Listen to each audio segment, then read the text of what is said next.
Bismillahirrahmanirrahim. Assalamualaikum warahmatullahi wabarakatuh. Alhamdulillah hamdan katsiran thayyiban mubarakan fihi kama yuhibbu rabbuna wa yarda. Asyhadu an la ilaha illallah wa asyhadu anna Muhammadan abduhu wa rasuluh la nabiyya ba'dah. Segala puji bagi Allah Subhanahu wa taala karena atas rahmat dan hidayahnya kita dapat bertemu kembali pada kegiatan yang semoga senantiasa diberkahi dan diridhoi.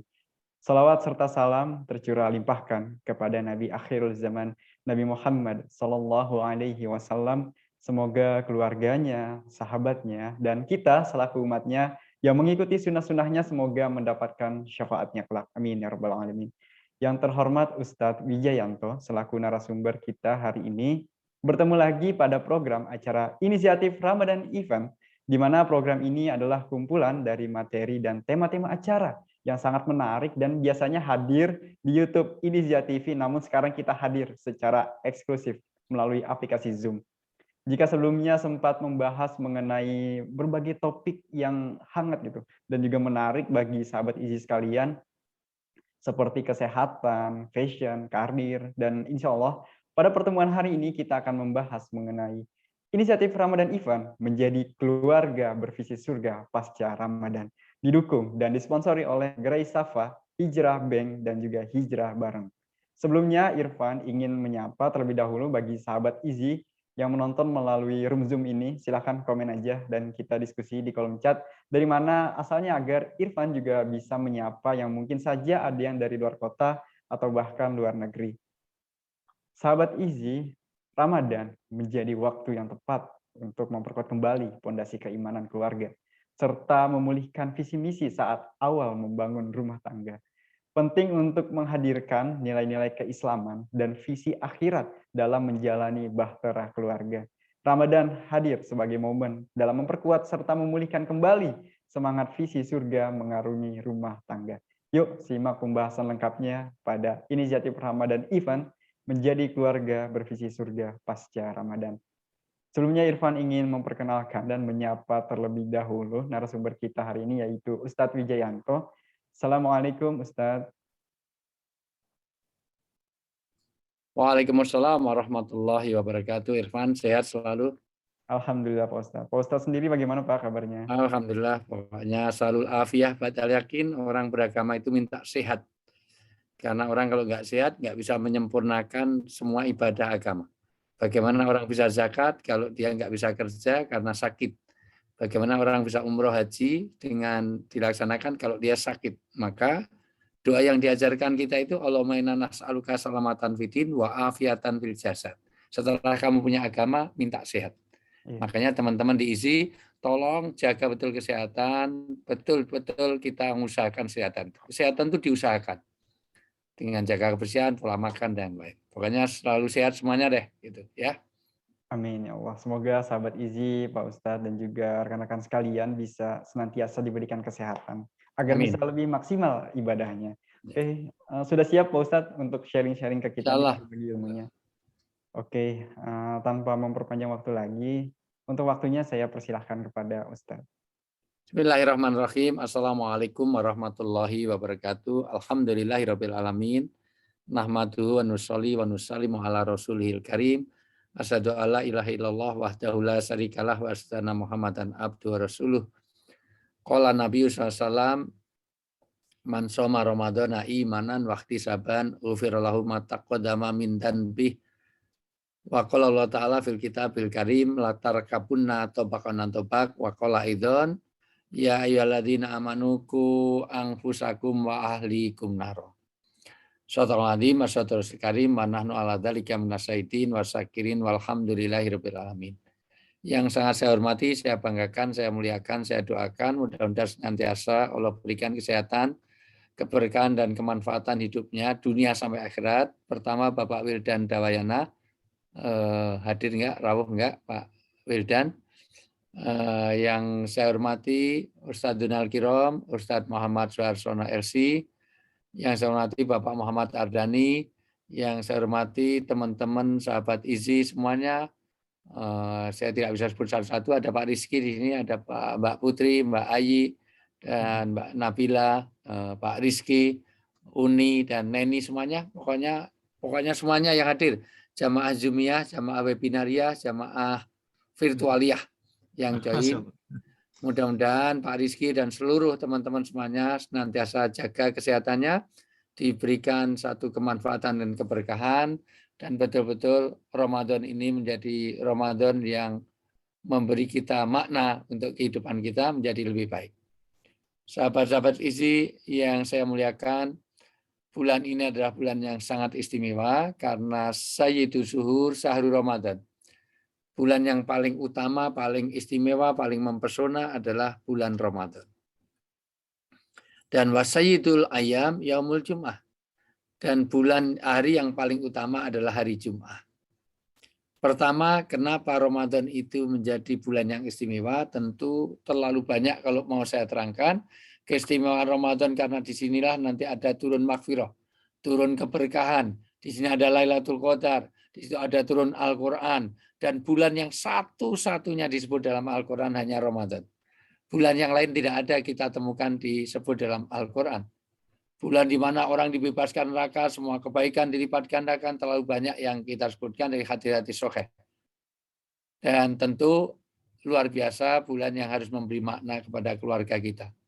Bagaimana visi dan misi berkeluarga, sehingga nanti pasca Ramadan itu kita menjadikan orang yang berhasil dalam metamorfose, berhasil dalam melewati madrasah Ramadan sehingga kita lulus cum laude.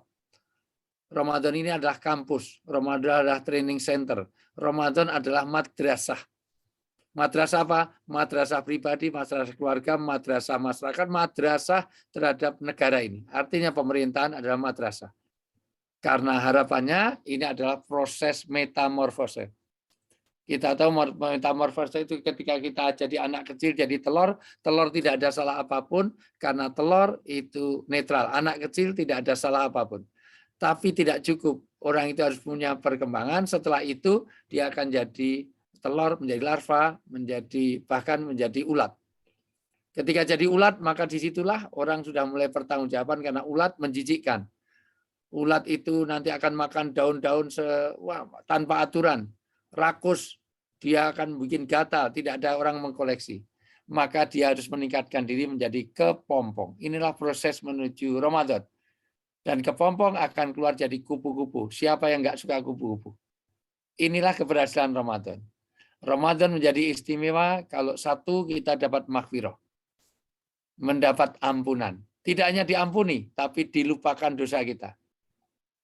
Kenapa? Maka Syekh Khalid Ahmad Asyadi mengatakan, Ramadan ini ibarat Nabi Yusuf bagi 12 saudaranya. Nabi Yakub itu punya anak 12.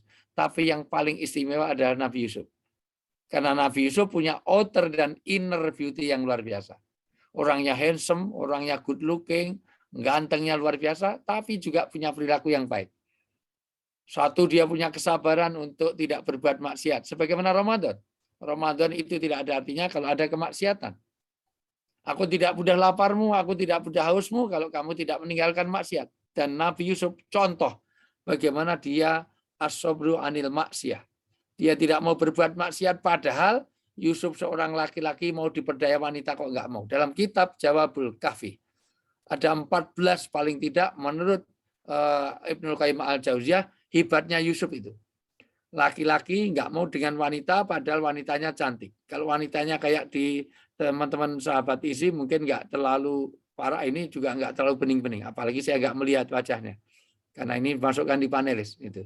Saya tadi bikin catatan, lain kali tolong semua partisipan itu bisa bertatap muka, bermumasyahah, supaya keberkahan ilmunya lebih banyak. Gitu. Dan luar biasa, di sini Nabi Yusuf nggak mau. Yusuf itu masih muda. Karena kalau Yusuf sudah tua nggak mau, wajar. Ayo Mbak Yusuf layani saya. Nggak kuat, nak nggak wajar. Di situ tidak ada CCTV, kamar-kamar sudah terkunci. Tidak ada candid kamera. Untung yang jadi Yusuf itu bukan Irfan.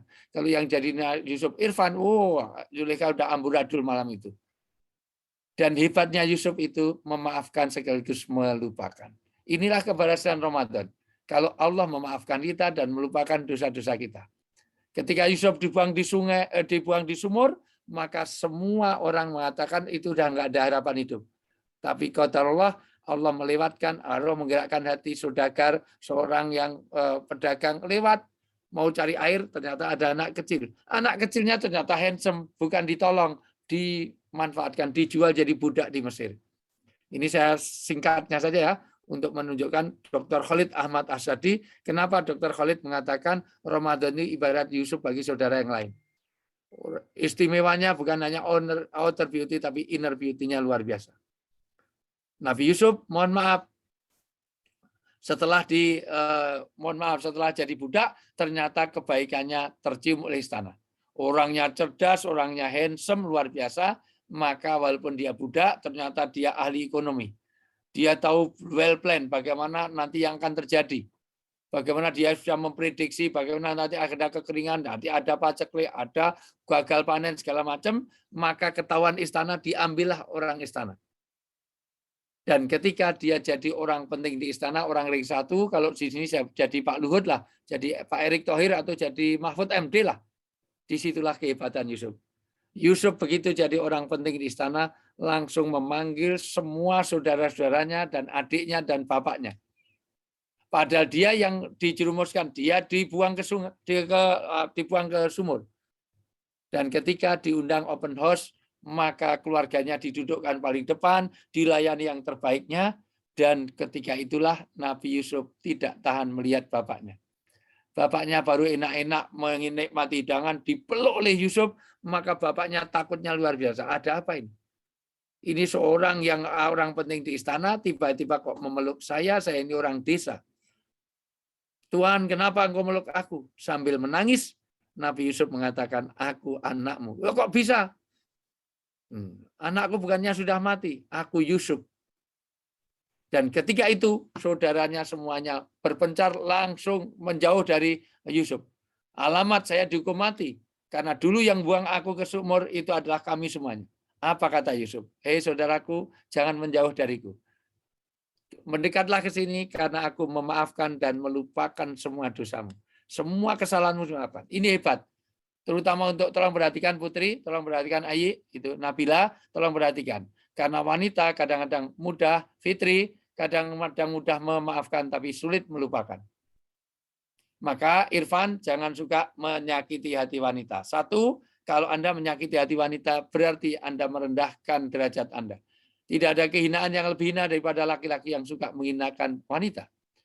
Tidak ada kemuliaan yang lebih mulia daripada laki-laki yang suka memuliakan wanita. Dan aku, kata Nabi, orang yang sangat memuliakan istriku. Kedua, kalau Anda sampai menyakiti Nabila, menyakiti Putri, menyakiti Fitri, menyakiti Husnul Ayi, maka kamu akan high cost. Karena wanita kalau nangis, biayanya mahal. Karena wanita nangis, air mata yang keluar merusak eyeliner, eyeshadow, bedak, foundation, luar biasa. Kalau Irfan nangis nggak ada biayanya. Itu sabun muka aja nggak pakai. Pakai sabun mandi untuk muka, untuk tangan, untuk kaki. Apalagi Pak Marianto, apalagi Pak Rizky. Gitu. Makanya warna kulitnya sama semuanya. Mosok kulit tangan, kaki, wajah semuanya sama. Yang ketiga, Anda kalau menyakiti wanita, hati-hati. Karena wanita itu kuat menyimpan memori. Wanita sekali disakiti, dia ingat sampai hari kiamat. Walaupun dia dikasih kesenangan juga ingat sampai hari kiamat. Wanita itu sekali dicium, dia ingat sampai hari kiamat. Laki-laki enggak. Asal nyium orang lain, maka yang satu dilupakan. Itulah laki-laki. Kalau wanita enggak. Wanita itu begitu disakiti, dia ingat. Makanya janda lebih sulit untuk kawin lagi dibanding duda. Sudah 4 bulan masa idah, enggak kawin lagi. 4 tahun sudah ditinggal suaminya, enggak kawin lagi, menjanda seumur hidup. Maka di Indonesia, di population studies, di pusat kependudukan, di demografi, wanita janda jauh lebih banyak daripada duda. Karena janda lebih bertahan hidup. Laki-laki ditinggal mati istrinya cepat mati dia. Cepat nyusul mati. Tapi wanita enggak. Wanita lebih tough, lebih bisa survive.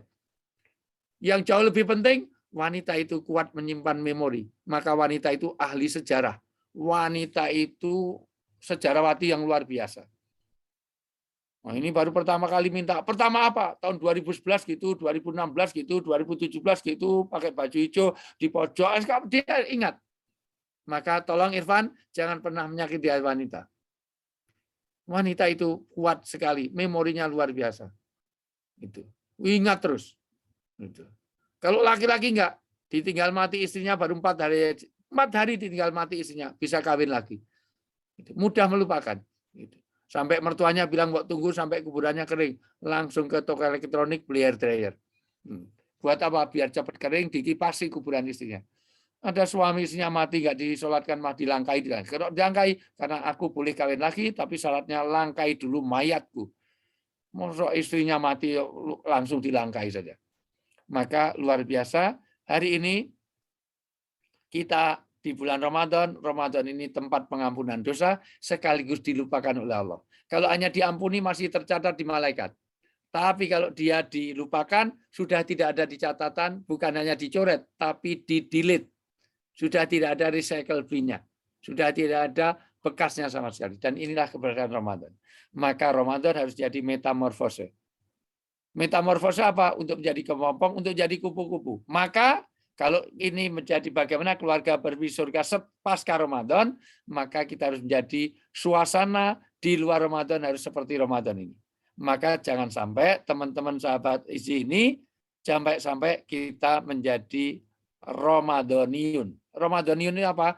Berbuat baik, berbuat semua amal-amal kebaikan hanya di bulan Ramadan. Kita harus jadi Robbaniun. Kalau Ramadaniun itu dia semua amal. Baca Qur'annya hanya Ramadan. Sholat malamnya hanya Ramadan. Sedekahnya hanya Ramadan. Kita berpuasa hanya Ramadan. Berarti gagal. Pasca Ramadan kalau kita tidak membawa suasana Ramadan di luar Ramadan. Kita harus jadi Robbaniun, bukan hanya Ramadaniun. Jadi kita tidak sekedar menjadi panas-panas tai ayam. Suasana Ramadan. Itulah kata Khalid Asyadi, di mana Khalid Ahmad Asyadi mengatakan inilah kehebatan Ramadan. Apa konteksnya dalam keluarga? Karena Ramadan ini mensuasanakan keluarga yang ideal, karena di situ ada fungsi-fungsi bagaimana keluarga ini harus berfungsi secara maksimal. Kenapa? Karena harta yang paling indah, harta yang paling berharga adalah keluarga. Istana yang paling indah adalah keluarga, puisi yang paling bermakna adalah keluarga. Mutiara tiada tara adalah keluarga. Harta yang paling berharga adalah keluarga. Istana yang paling indah adalah keluarga. Puisi yang paling bermakna adalah keluarga. Mutiara tiada tara adalah keluarga Cemara. Nggak dilanjut karena Mbak Novia kalau pakai jilbab dan tidak mau syuting lagi kalau nggak pakai jilbab. Padahal sudah saya tawarkan mau kita ganti. Bukan keluarga Cemara, tapi keluarga Samara. Sakinah, Mawadah, Warahmah. Tapi ternyata produsernya tidak mau. Karena Cemara itu misi mereka. Cemara tahu kan, itu simbol untuk mereka. Nah, sementara kalau Samara jelas untuk misi keislaman, dia tidak mau melanjutkan. Bagaimana keluarga yang bervisi itu?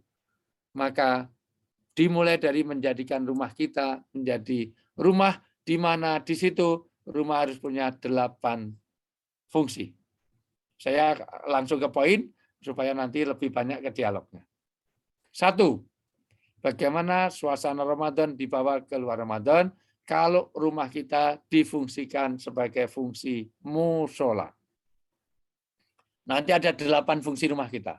Gagal kita punya rumah, punya keluarga, punya rumah, di mana keluarga tidak ada mempunyai fungsi musola dalam rumah tangganya. Rumah harus jadi musola. Apa maksudnya musola?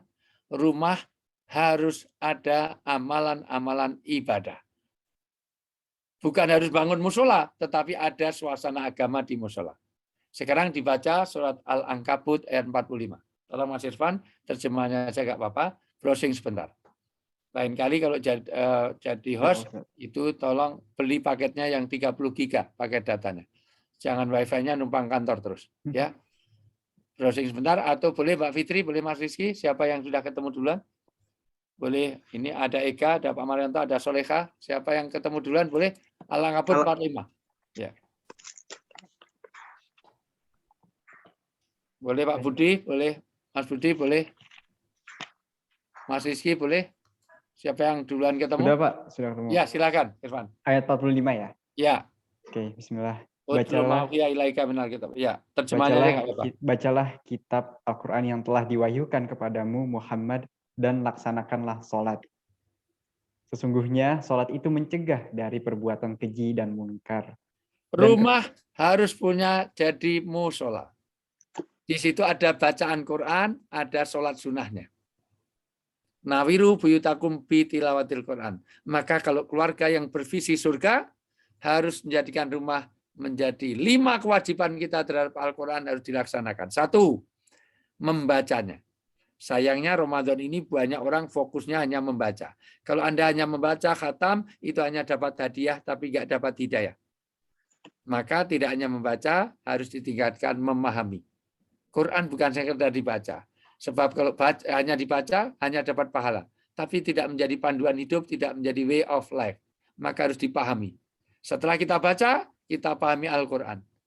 Maka Zoom meeting jangan hanya pas Ramadan. Kita bikin Zoom, bikin kajian anytime. Yang ketiga harus dihafalkan. Quran itu untuk dihafalkan supaya nanti maka perintah baca Quran didahulukan daripada perintah untuk sholat. Karena nggak mungkin kita sholat kalau nggak hafal Al-Quran. Minimal Al-Fatihah, minimal trikul. Tapi aneh rasanya kalau teman-teman di sahabat Izi ini sudah 30 tahun jadi orang Islam, hafalannya hanya trikul, kulhu, kulau, kulau, kulhu, kulau, kulau, tambah sedikit idaja sama ina atau ina. Itu terlalu. Maka tolong tidak hanya dibaca, tapi juga harus dipahami, tapi juga harus dihafalkan. Yang ketiga harus diyakini dan diamalkan. Kamin talil Quran wal Quran yal anahu. Berapa banyak orang baca Quran, tapi Quran melaknatnya karena dia tahu, tapi nggak mau mengamalkan. Tapi jauh lebih penting lagi dan jauh lebih sedikit lagi, orang di Indonesia itu menyebarluaskan. Balighu ani walau ayah. Maka khairukum man ta'allama al-Quran wa 'allama. Sebaik-baik sahabat dari Izi ini, mohon maaf, yang belajar kemudian mengajarkan. Maka tahun depan, kalau sekarang kita belajar, tahun depan harus jadi ustadz dan ustadzah. Ada ustadzah Fitri, ada ustadzah Putri, ada ustadzah Ayi, ada ustadz Rizki. Gitu. Besok harus jadi, sekarang belajar, besok harus mengajarkan. Inilah fungsi rumah. Rumah harus ada bacaan Quran. Harus ada sholat sunnah. Itu. Bahkan nanti harus bisa mencegah perbuatan keji dan mungkar. Ini nanti fungsi rumah yang berikutnya. Rumah jadikan musola. Maka kalau anak masuk rumah kok di Majais keluar. Ini rumah apa kandang ayam? Rumah. Kalau rumah salam. Ada anggota keluarga makan sambil jalan sambil pakai tangan kiri. Ini rumah apa kandang ayam? Rumah. Kalau rumah makannya duduk pakai doa. Gimana doa makan, Irfan? Allahumma ini a'udzubika minal khubusi wal khaba'is. Ya. Kalau mau ke toilet gimana Pak Rizky? Di depan kloset doanya gimana? Allahumma barik lana bima razaqtana. Masya Allah, luar biasa. Kalau mau belajar gimana? Buku disiapkan terus bismika Allahumma ahya wa bismika amun. Pinter makanya nggak lulus-lulus. Gufronaka. Pertama, rumah harus jadi musola. Inilah kita mempertahankan keluarga bervisi surga pasca Ramadan. 2, rumah harus menjadi madrasah. Apa maksudnya madrasah? Rumah harus bisa untuk menanamkan nilai-nilai agama dan budaya. Kenapa agama dan budaya? Karena agama tidak cukup, harus ada nilai budaya. Menghormati orang itu nilai agama. Tapi cara menghormati harus lihat budayanya. Orang Arab itu Pak Rizky, Mas Irfan, kalau menghormati orang pegang jenggotnya. Ya saya kif halak. Itu penghormatan luar biasa. Tapi Mas Rizky jangan dilakukan di Indonesia. Ketemu temannya, gimana kabarnya Pak? Ketemu Bapak, Pak, ketemu kabarnya? Dipukuli kamu. Ya. Sama dengan di Arab, megang kepala orang bukan masalah. Yang penting jangan pegang pantat. Maka kalau kita umroh dan haji, ada anak kecil mau ke depan soft ke depan kok megangin kepala kita, jangan marah. Jangan marah. Dan juga mohon maaf itu. Di sini dinasihati harus nunduk kalau di Jawa, tapi di Sumatera Barat harus lihat wajah bapaknya. Dinasihati malah nunduk, lihat wajah bapak. Tapi kalau di Jogja, di Solo, dinasihati ngelihat wajah bapak, oh tak colok matamu. Culek matamu. Apa ini? Nah, kenapa? Karena di situ bagian dari budaya. Maka di rumah kita harus ada nilai-nilai agama dan budaya. Inilah fungsi madrasah. 1 musola, 2 madrasah. Ketiga, rumah harus jadi maskanah. Inilah keluarga yang bervisi surga. Rumah yang menenteramkan, yang membuat nyaman, aman dunia sampai akhirat. Maka rumah harus bebas dari kemungkaran. Rumah harus bebas dari kemaksiatan. Tempat yang nyaman, tidak ada saling membahayakan. Maka rumah dalam bahasa Arab sakan, maka dikatakan sakinah, rumah itu juga bermakna, sakinah bermakna rumah, maka orang Arab kalau tanya rumah, aina taskun, di mana kamu bersakinah. Maka kopi paling enak harus kopi bikinan istri. Tapi nggak bisa masak, go food. Sebelum suami datang, go food, suami datang tinggal manasin ulang. Maka kalau ada sahabat istri sering terlambat ke kantor, suami yang sering terlambat ke kantor berarti dia sakinah di rumahnya. Pulang dari kantor pengen homesick, pengen segera pulang, maka dia sakinah di rumahnya. Yang keempat, rumah harus punya fungsi maulid. Apa? Tempat kaderisasi.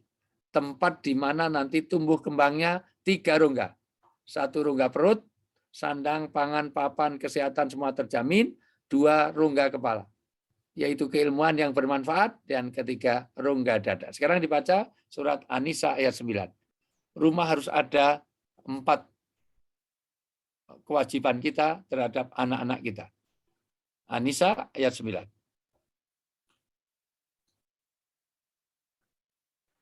Baca Ustaz. Ya, silakan. Bismillahirrahmanirrahim. An-Nisa ayat 9. Dan hendaklah takut kepada Allah orang-orang yang sekiranya mereka meninggalkan keturunan yang lemah di belakang mereka, yang mereka khawatir terhadap kesejahteraannya. Oleh sebab itu, hendaklah mereka bertakwa kepada Allah, dan hendaklah mereka berbicara dengan tutur kata yang benar. Visi yang surgawi, ketika rumah satu tidak boleh meninggalkan anak yang duriatan diafan, anak yang lemah. Lemah di situ utamanya adalah lemah akhlaknya, keimanannya, agamanya. Maka gagal kita punya rumah kalau rumah tidak meninggalkan generasi yang Qur'ani, generasi yang Robbani. Sebagian para nabi kalau mau meninggal, apa yang difatwakan, mata buduni mimba'ti. Bagaimana ibadahmu, bagaimana imanmu, akhlakmu setelah aku. Yang kedua, jangan sampai kesejahteraannya terlantar. Maka kalau rumahnya ini hanya tipe 21, tipe 4L, lu laki. Maka jangan sampai punya anak banyak. Anaknya 8, kapannya 2. Yang 2 di rumah, 3 di musola, yang lain titipkan mertua. Itu modal dengkul. Jangan sampai menelantar. Yang ketiga, bagaimana akhlakul karimah. Yang keempat, di dalam surat An-Nisa ayat 9 tadi, bagaimana menanamkan nilai-nilai ketakwaan. Fungsi rumah yang bervisi surga gimana? Berikutnya harus jadi al-junnah. Apa itu al-junnah? Menjadi benteng. Benteng dari mana? Benteng dari semua yang memberi madarat. Benteng dari semua yang membuat kita tidak bahagia dunia sampai akhirat. Benteng dari narkoba. Rumah tidak boleh ada. Benteng dari minuman keras. Benteng dari perzinaan. Benteng dari semua hal yang dilarang oleh agama. Maka rumah harus jadi benteng. Benteng apa? Ku angfusakum wa alikum naro. Benteng supaya rumah kita terbebas dari api neraka. At-Tahrim ayat 6. Ini penting, rumah harus itu. Berikutnya, rumah harus jadi al-markas atau mahya usunah. Tempat untuk mengkader anak-anak sehingga dia menjalankan tugas kenabian. Yaitu menjadi tugas dai-dai, menjadi kader-kader, menjadi ulama-ulama. Rumah harus jadi tempat untuk markas mendidik anak-anak yang soleh-solihah dan nanti menyebarluaskan agama. Maka harus jadi ulama-ulama, harus jadi kiai-kiai dari rumah kita. Anak kita harus jadi lebih baik daripada kita. Yang berikutnya, yang keberapa saya nggak tahu, pokoknya ini improv aja. Yang berikutnya al-marham.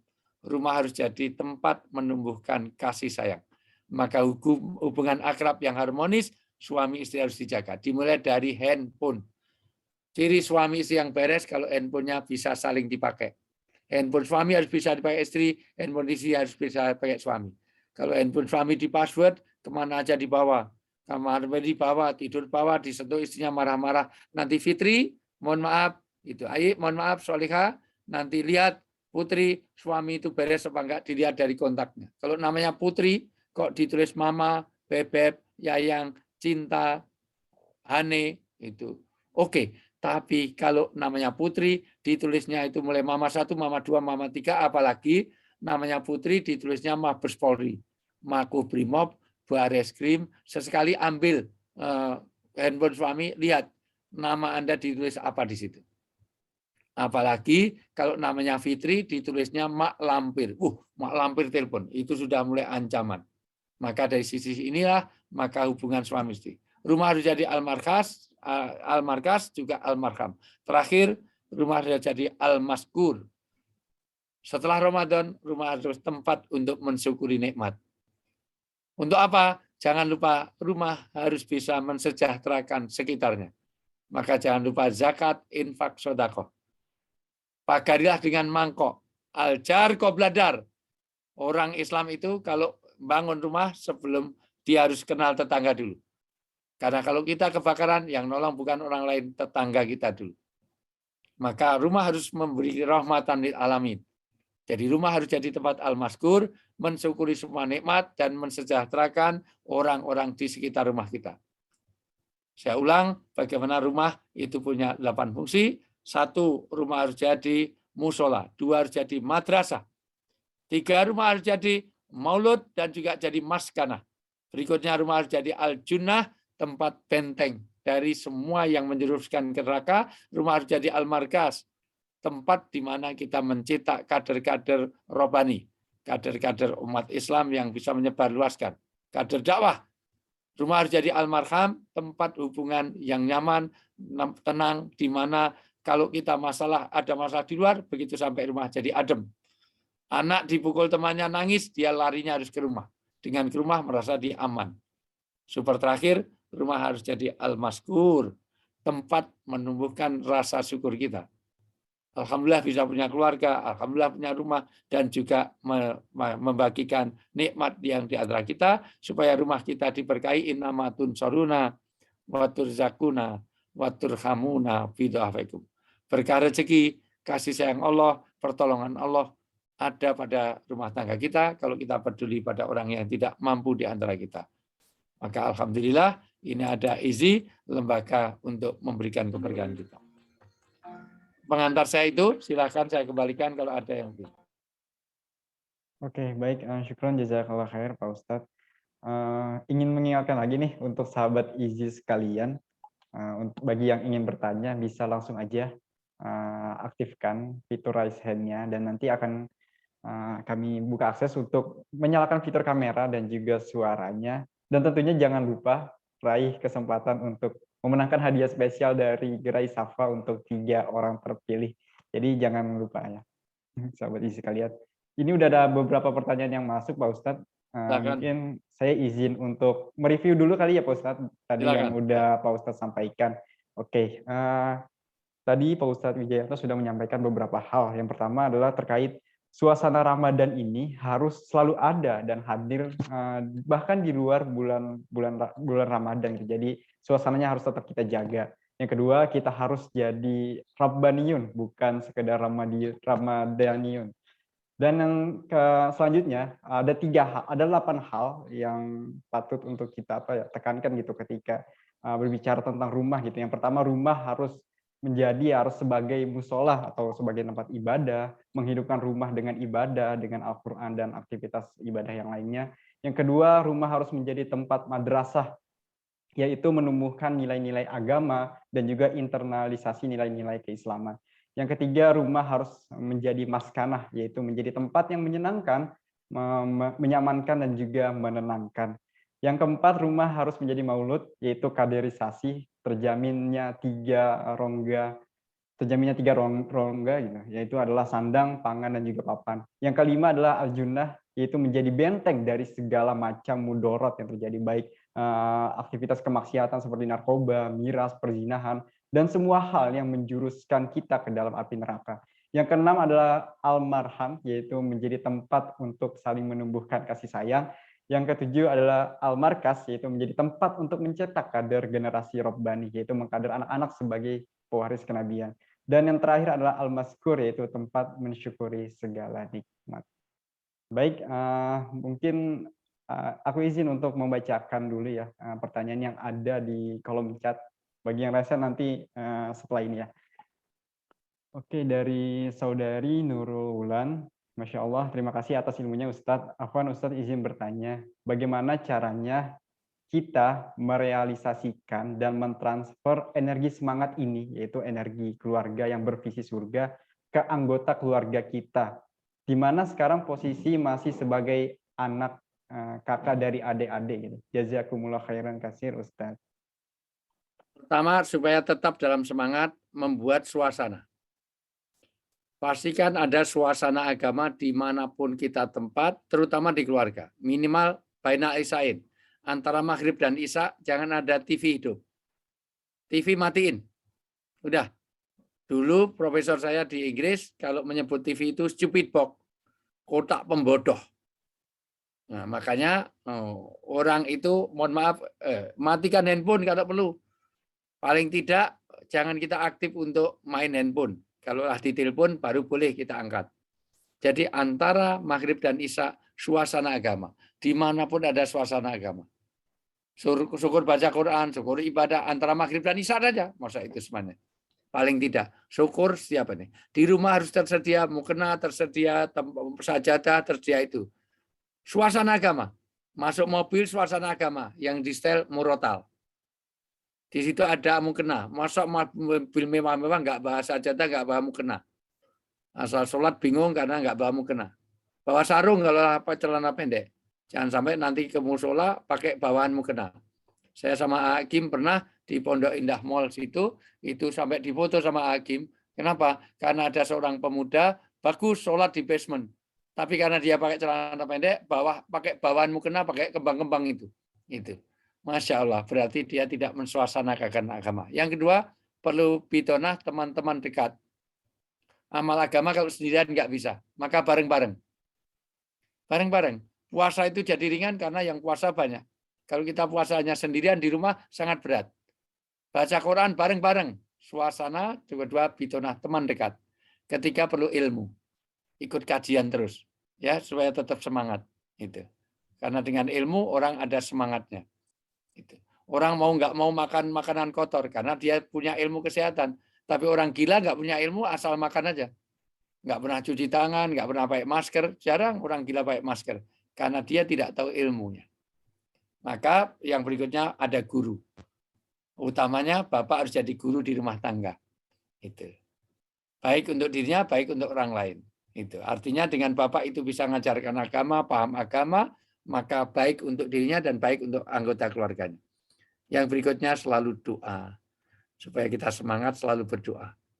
Nah, doa itu nanti menyemangati kebaikan. Orang berbuat jelek nggak pernah berdoa. Copet itu nggak pernah berdoa sebelum nyopet. Bismillahirrahmanirrahim, nawaitu nyopetun, nggak pernah. Anak-anak yang pacaran, baik di sebelum pacaran kita mulai ala hadiniah, al-fatihah, nggak mungkin.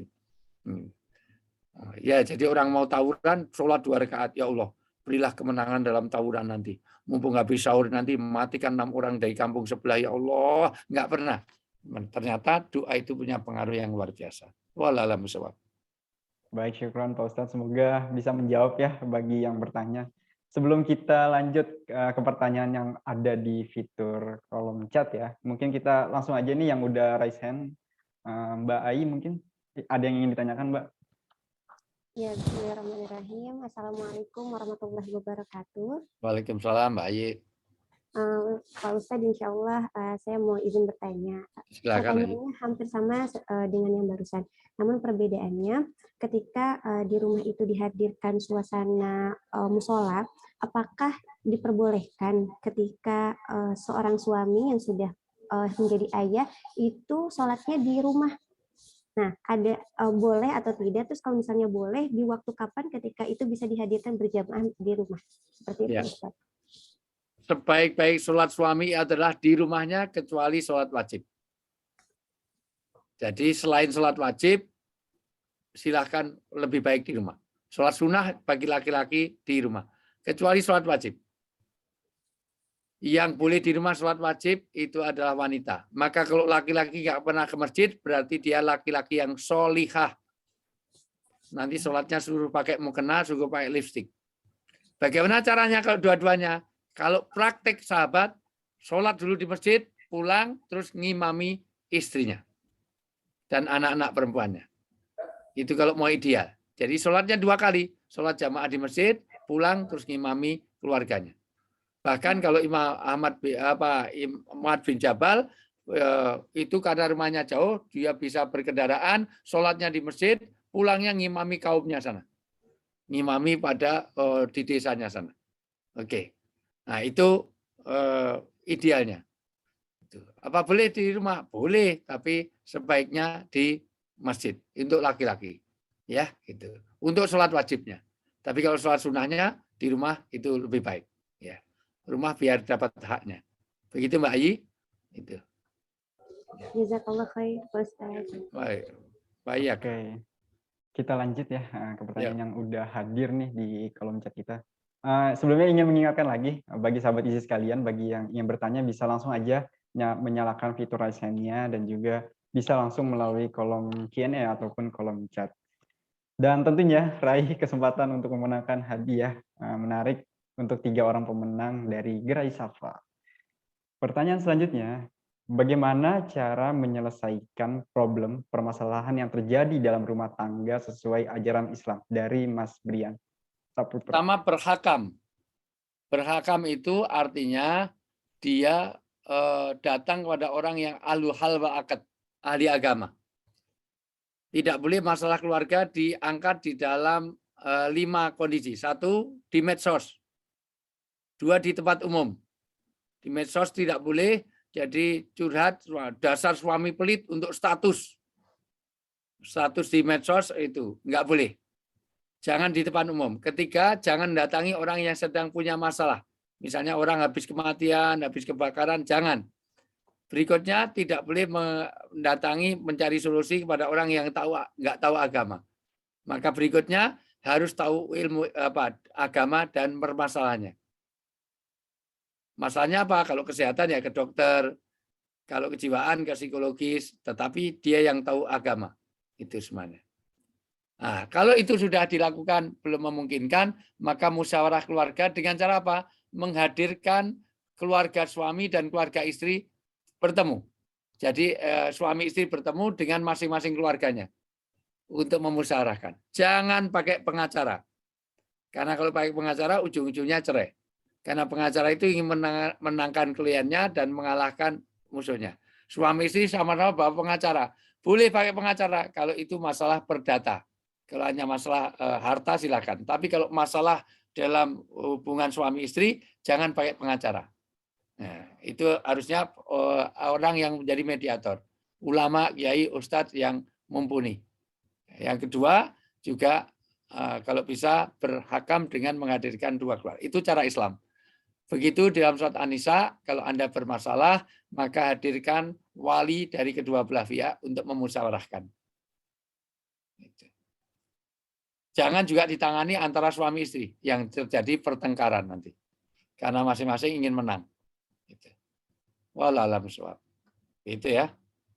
Oke, baik Pak Ustadz. Semoga bisa menjawab bagi yang bertanya. Sudah hadir lagi nih pertanyaan selanjutnya. Assalamualaikum Pak Ustadz Afwan. Bagaimana caranya untuk mengingatkan anak remaja yang sedang masa puber ke arah yang benar? Jadilah sahabat. Dari Mbak Putri. Ya, jadilah sahabatnya.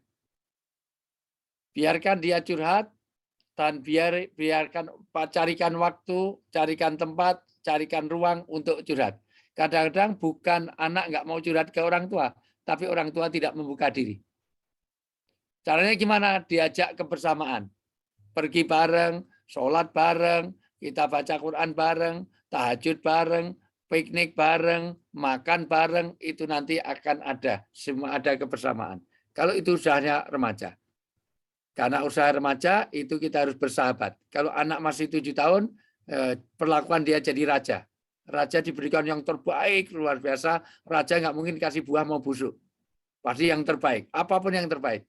Tempat tidur, jam tidur yang terbaik. Kalau usianya SMP, maka dia jadikan dia di tawanan. Tawanan itu aturannya ada. Orang di tawanan itu jam makannya, jam tidurnya mulai ada aturan. Tapi kalau sudah dewasa, sudah remaja, Anda harus jadi bersahabat. Caranya gimana? Gimana ambil hatinya? Supaya apapun masalah itu nanti bisa curhat kepada orang tuanya. Jangan biarkan dia curhatnya di medsos, curhatnya di IT, di apalagi di Facebook, di itu nanti malah terjebak yang nggak benar. Maka orang tua harus belajar jadi orang tua. Gitu. Jadi kalau bisa menjadi pertemanan, diajak waktunya tepat, tempatnya tepat, suasananya tepat.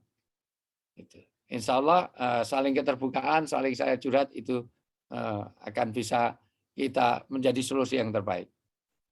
Oke, baik Pak Dan Ustadz. jangan disuruh, tapi diajak. Sana ke masjid, anaknya suruh ke masjid, bapak ibunya nonton sinetron dakor, berarti itu menyuruh. Ayo ke masjid, sama-sama di masjid. Tolong dong, ayah diantar ke masjid, berarti dia ikut ke masjid. Tolong ayah disimak baca Qur'annya, berarti dia ngajak Qur'an. Jangan sana baca Qur'an. Oh, sudah di madrasah nggak mau baca Quran, bapaknya sambil nonton TV, itu namanya dia tidak mengajak. Diajak, jangan disuruh. Ya. Berarti memang harus mencontohkan langsung juga ya Pak Betul. Ustadz ya, biar. Ya, karena bahasa perbuatan lebih fasih. Dinasihati 20 kali itu nggak ada efektif dibanding lihat perilaku kita. Tapi kalau kita sendiri baca Quran, minimal dia mau nyetel TV pun akan dipelankan. Wallahu a'lam bishawab. Oke, baik Pak Ustadz. Syukran Pak Ustadz. Tadi udah ada yang sempat raise hand nih, Kak Rina Rahmawati ya. Mungkin bisa langsung nyalakan kamera dan juga fitur suaranya. Oke, Assalamualaikum warahmatullahi wabarakatuh. Waalaikumsalam warahmatullahi wabarakatuh. Kedengaran ya? Ya, Begini Ustadz, mau tanya. Saya itu punya adik perempuan. Jadi dia selalu curhat kepada saya kalau suaminya itu tidak memberi nafkah gitu ya. nafkah. Ya, karena adik saya itu PNS Ustadz. Ya. Jadi mungkin dianggapnya oleh suaminya kan sudah punya uang, emang nggak cukup apa begitu. Jadi gimana Ustadz untuk menanggapi curhatan adik saya yang selalu saja curhat ke saya? Terima kasih Ustadz. Pertama, kalau urusan nafkah dibaca Irfan, An-Nisa ayat 34, itu secara normatif. Ya. Ya. Ar-Rijal qawwamun 'ala An-Nisa, ayo dibaca Irfan, An-Nisa ayat 34. Baik Pak Ustadz. Bismillah. Laki-laki atau suami itu pelindung bagi perempuan, istri. Karena Allah telah melebihkan sebagian mereka, laki-laki, atas sebagian yang lain, perempuan. Dan karena mereka, laki-laki, telah memberi nafkah dari hartanya. Maka perempuan-perempuan yang soleh adalah mereka yang taat kepada Allah dan menjaga diri ketika suaminya tidak ada. Karena Allah telah menjaga mereka. Perempuan-perempuan yang kamu khawatirkan akan nusyuz, hendaklah kamu beri nasihat kepada mereka. Tinggalkanlah mereka di tempat tidur atau pisah ranjang. Dan kalau perlu, pukullah mereka. Tetapi jika mereka mentaatimu, maka janganlah kamu mencari-cari alasan untuk menyusahkannya. Sungguh Allah Maha Tinggi, Maha Besar. Ya. Idealnya memang laki-laki punya tanggung jawab kepada istri dari nafkah lahir, nafkah batin, dan berjalannya agama. Qawam itu bukan sekedar pemimpin, tapi dia melindungi, menafkahi apapun yang jadi pertanggungjawaban dia. Tapi karena mungkin ada keadaan dia kena PHK segala macam, maka istrinya membantu mencari nafkah, tapi sifatnya hanya membantu. Karena kewajibannya tetap pada laki-laki secara ideal. Makanya uang istri adalah uang istri. Tapi uang suami dan uang istri. Uangmu, uangku, uangku, uangku. Itu secara ini. Dosa istri juga dosa suami, tapi dosa suami sendiri. Dosamu, dosaku juga dosamu, dosamu sendiri. Enak betul jadi laki-laki, wanita. Maka diperlukan ketaatan. Karena kaitannya dengan pertanggungjawaban. Bagaimana kalau istri kenyataannya mempunyai nafkah yang lebih? Atas keridoannya silakan saja. Itu surga baginya. Kalau dia bisa merelakan itu kebaikan istri yang luar biasa, surganya lebih tinggi dari suaminya nanti. Nah, maka dari sisi ini sekali lagi, satu, antarodin, cari saling ridhonya. Kedua, Suami yang tanggung jawab tidak membiarkan istri sampai terlantar. Tapi kalau dia memang sudah tercukupi dan dia ridho, ya itu bagian dari surganya dia. Surganya bagi istri, dan itu kebaikan istri. Kesabaran istri terhadap kekurangan suami itu jalan surganya. Kesabaran suami atas ketidaksenangan pada istri itu juga bagian jalan surganya. Nah, itu bisa dikompromikan. Artinya apa? Masalahnya kalau memang ada kekurangan, ya harus kasih tahu suami sebagai penanggung jawab. Itu. Ya, Tapi secara hierarki memang tanggung jawab nafkah itu pada laki-laki. Ya. Begitu, ya. Bu. Nah. Oke, baik Ustadz. Jazakallah khair. Iya. Pak Ustadz dan juga yang bertanya, Boleh. semoga bisa menjawab ya. Satu Pertanyaan lagi, selanjutnya. dua lagi, boleh. Oke, Ya. mungkin ada 2 lagi kali Pak Ustadz Ya, yang boleh. sudah hadir di kolom chat. Ada satu pertanyaan menarik nih. Assalamualaikum Ustadz, izin bertanya. Apakah 8 fungsi yang tadi Pak Ustadz sebutkan itu bisa juga diterapkan di sekolah, khususnya bagi guru-guru ke murid-murid? Dan bagaimana bisa berkolaborasi dengan para orang tua siswa untuk bisa selaras nih dengan nilai yang seperti yang di rumah tadi itu Pak Ustadz? Makanya harus ada forum di mana orang tua, ada komite, itu pentingnya itu. Dan itu harus berlaku di semua tempat sebetulnya. Rumah dan itu. Karena kadang-kadang sudah di sekolah ada didikan baik, tapi tidak sinkron dengan yang di rumah. Makanya rumah dan sekolah dan masyarakat itu. Karena pendidikan ada 4 lingkungan pendidikan. 1 harus di sekolah, tapi juga diterapkan di rumah, di masyarakat, dan di masjid. Jadi 4 ini yang akan mendidik seseorang. Betul, sebaiknya. Maka ada forum, harusnya ada forum orang tua. Yang nanti apapun harus sinkron. Jangan-jangan yang diajarkan di sekolah itu bertentangan yang di rumah. Atau memang kadang-kadang anak nakal dimulai dari rumahnya.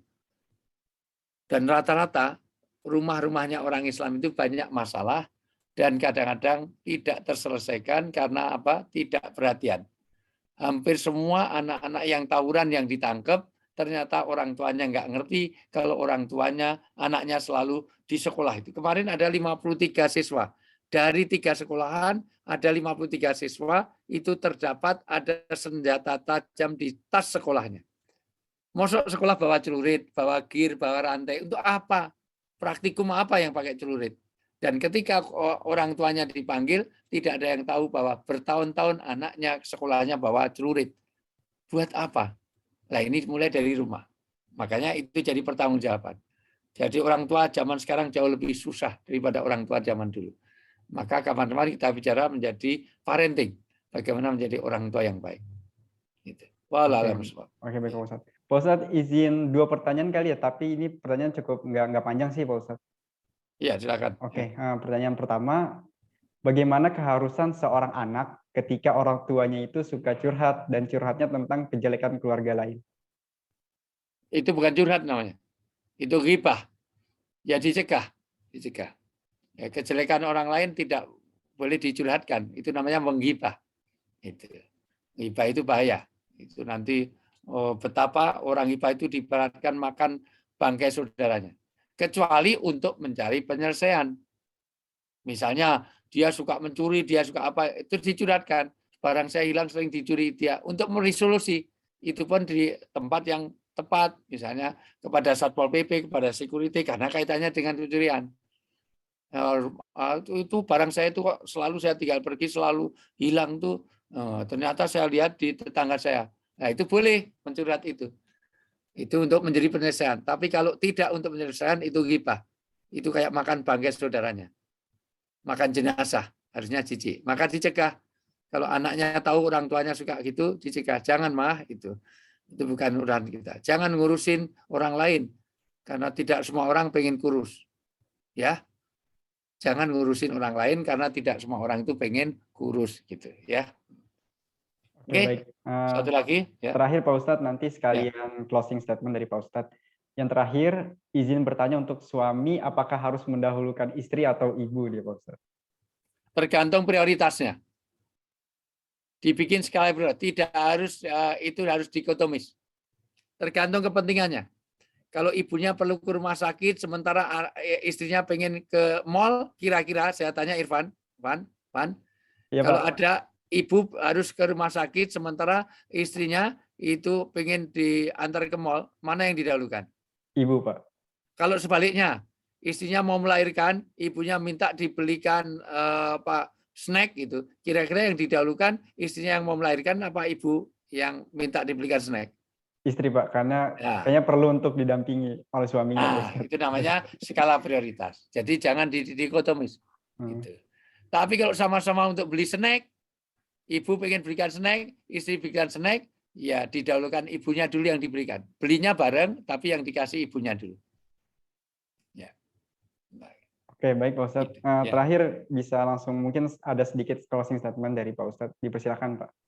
5 hal supaya keluarga kita bisa bermetamorfosis, supaya keluarga kita bisa membuat suasana Ramadan di luar Ramadan. 1, setiap kita harus punya waktu me time. Me time bukan untuk manicure, pedicure, cukur, bukan. Me time adalah waktu untuk Tuhannya. Setiap hari, walau 5 menit, walau 10 menit. Dan ketika kita me time sedang berdoa, sedang baca Quran, ada telepon nggak usah diangkat. Sebagaimana Anda sedang sholat, itu waktu untuk Tuhan. Masuk sholat ada telepon, baru sholat. Nggak boleh. Jadi walau 5 menit, maka ambil sepertiga malam kalau bisa. Karena sepertiga malam tidak banyak orang gangguan. Di setengah malam, sepertiga malam, kita mohon maaf, kita waktu hanya 5 menit, nggak apa-apa. Setiap hari. Yang kedua ada couple time. Waktu untuk pasangan. Walau ngobrol apapun sebelum tidur, lakukan. Yang ketiga, ada waktu untuk family time. Waktu untuk keluarga. Yang keempat, ada social public time. Artinya waktu untuk kerja, untuk bersosialisasi, untuk silaturahmi, bergaul. Dan terakhir, harus ada waktu untuk study time. Tiap hari kita harus belajar agama. Walau satu hadis, walau satu tausiah, walaupun satu YouTube, walaupun satu itu ayat Quran, pemahamannya, itu yang harus dilakukan. Wallahu a'lam bishawab. Mohon maaf karena saya ada ditelepon ke Zoom berikutnya. Saya mohon maaf segera geser dulu Mas Irfan. Kurang lebihnya mohon maaf. Jaga betul. Ini masih malam-malam Lailatul Qadar. Maksimalkan ibadah kita. Mudah-mudahan tahun sahabat Izi semuanya mendapatkan Lailatul Qadar di akhir-akhir Ramadan ini. Kurang lebihnya mohon maaf. Wallahu muwaffiq ila aqwamit billahi taufiq wal hidayah. Assalamualaikum warahmatullahi wabarakatuh. Waalaikumsalam warahmatullahi wabarakatuh. Syukron, jazakallah khair Pak Ustadz yang sudah menyempatkan waktunya untuk sharing-sharing bareng kita, sahabat Izi. Baik, sebelumnya Irfan ingin mengumumkan 3 nama pemenang yang insya Allah akan dapat hadiah menarik nih dari Gerai Safa untuk 3 orang pemenang. Jadi pantengin dulu sebentar. Oke, Irfan sebut ya 3 nama yang berhasil menjadi pemenang yang akan mendapatkan hadiah menarik dari Gerai Safa. Nama yang pertama adalah atas nama Nurul Wulan. Oke. Untuk pemenang yang kedua atas nama Ai Husnul. Dan yang terakhir, pemenang yang ketiga atas nama Karina Rahmawati. Nanti kalian, bagi para pemenang bisa langsung menghubungi aja. Sebentar saya kirim nomornya ya.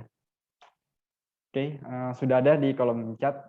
Nanti silahkan untuk langsung aja menghubungi nomor yang tertera. Oke, baik. Demikianlah inisiatif Ramadan Event menjadi keluarga bervisi surga pasca Ramadan.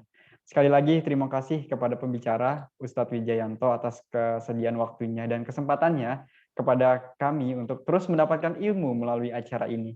Semoga inisiatif Ramadan Event dapat memberikan pengetahuan dan manfaat untuk kita semua. Akhir kata kami ucapkan terima kasih atas partisipasinya. Kami mohon maaf jika terdapat kata-kata yang kurang berkenan di hati sahabat Izi sekalian. Kesalahan datang dari kami dan kesempurnaan hanya datang dari Allah Ta'ala. Saya Irfan Zikrullah, billahi taufiq wal hidayah. Assalamualaikum warahmatullahi wabarakatuh. Waalaikumsalam warahmatullahi wabarakatuh.